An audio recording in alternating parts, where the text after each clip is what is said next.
there everybody. So I have been asked numerous times on all kinds of platforms, what is the difference between your Rolls-Royce kind of rebounder and the average rebounder that you will find at your massive retailers? And it is a question that's coming up so often that I thought let me try and answer it in a quick little video to say what is the difference and why do you need to pay more for superior quality. The LR rebounder is a lot bigger than a lot of the rebounders that you'll find. It's a little bit higher off the ground, but it's also wider in diameter, which means that the mat is wider and you can do more on it. Because for tall people, I mean, I'm quite short, and this is the perfect size for me, but for tall people, they find that this mat size is just big enough. They could not go smaller.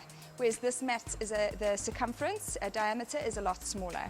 Then if you have a feel of the bounce, now everything is about the bounce, okay? It is so different. So when I was overseas in Morocco towards the end of last year, I was lucky enough to have a rebounder in the little gym there. And I was like, oh my gosh, a rebounder. And I asked them if I could please take it to our little lounge area for the 3 days that we were there. And oh my goodness me, I couldn't believe the difference. There's just no give back. So if you look at my rebounder, I mean, you can really jump. You can do massive tuck jumps. It's got a lot of bounce.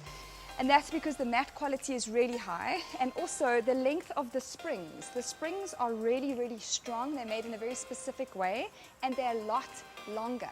If you have a look at your average rebounder, the springs are very small, okay? They're like literally half the size, and they're thin and they're short. The bounce doesn't push you back up, so it stops. So you kind of feel like, wow, that's jarring. And it hurts your back, it can hurt your back and your joints, whereas normal rebounding should not hurt you at all. It should be a very giving experience.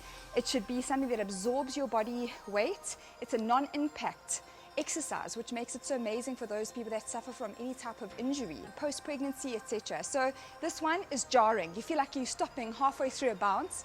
And whilst I was away, that was the point of my story, is that my upper back into my lower back was so sore. Literally, whilst I bounced, I could only do half an hour, which is another thing. You can go up to an hour 3 times a day if you want to on my rebound, and you won't feel any stiffness or pain. You shouldn't.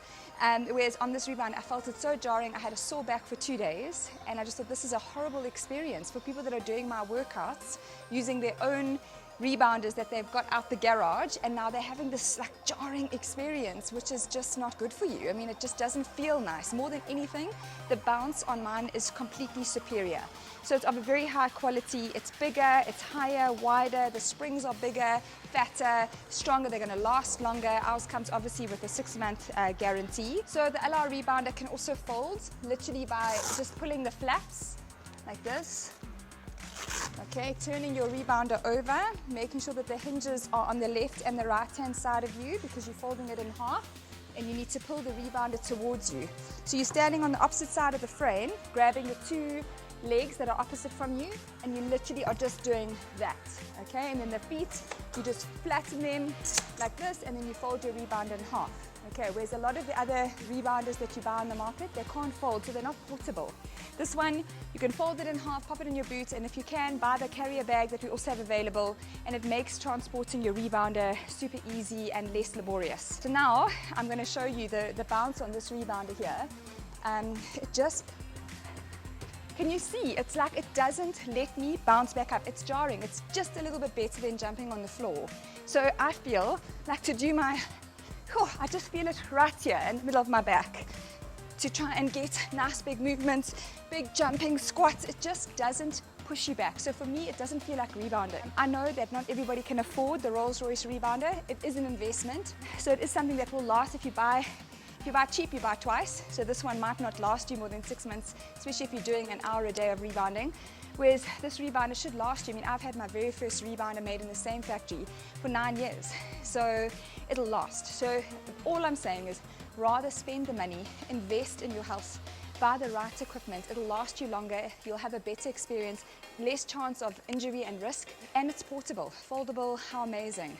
So I just thought, let me clear it up for those people that want to know the difference between your average rebounder that you buy for sometimes even less than 1,000 Rand to a rebounder where you're paying more than double that, but you really are getting an amazing experience. A soft bounce, a quality bounce, one where you're not going to injure yourself. It's going to last a long time. So I hope that clears it up. I don't want to shame any other rebounders. I'd rather you do some rebounding than no rebounding at all, even if it means on an inferior product. Just know that the experience is just not going to be up there, and you may not continue with it for months and years like I have, because the experience is actually not pleasant. Cool. Thanks everyone. Ciao.